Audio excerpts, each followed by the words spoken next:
মই আজি এটা মোৰ একদম কম নলেজ থকা ছাবজেক্টৰ ওপৰত কথা ক'ম, যিটো হ'ল পলিটিক্স। সকলো ভাৰতীয়কে মোৰ এটাই প্ৰশ্ন যে আপোনালোকে ভোট দি আহি গ'ল, তাৰপিছত কাউণ্টিং হ'ল, তাৰপিছত কোনোবা এটা পাৰ্টি জিকি গ'ল, তাৰপিছত কি? আমাৰ ভোট এনেকুৱা এখন ফটো দিয়াৰ কাৰণেই নহয়, তাত কৰি বেছি বহুত অধিকাৰ আৰু বহুত দায়িত্ব আছে। এনেকুৱা এখন ফটোতে সীমিত কৰি নাৰাখিব আপোনাৰ ভোটটো।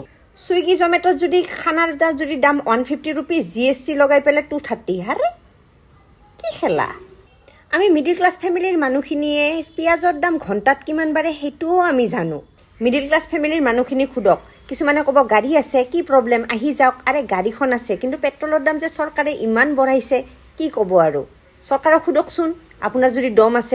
পলিটিচিয়ানবোৰে বহুত কৰিছে, মই কাৰো নাম লৈ ক'ব বিচৰা নাই, কিন্তু বহুত কৰিছে। এতিয়া বহুতে আহিব, বহুত কৰিছে, ৰাস্তা বনাইছে। আবে ৰাস্তা খাবা নেকি তোমালোকে? না পিঁয়াজ আলু খাবা? কিমান দাম বাঢ়িছে চব্জিৰ নাজানা? GST লগাই আছে, বস্তুৰ দামো বঢ়াই আছে। আপোনালোকে ভোটটো দি আহি ঘৰত বহি নাথাকিব, কাৰণ প্ৰশ্ন কৰিলে চৰকাৰে জেলত সোমাই নথয়। সেইকাৰণে প্ৰশ্ন কৰক। দেশৰ নাগৰিকৰ উদ্দেশ্য কি? আমি কি কাৰণত ভোট দিওঁ? যেন আমাৰ জীৱনটো সহজ হৈ পৰে। সেইকাৰণে খুৰা, মামা, দাদা, ককা কাকো ভয় খাব নালাগে।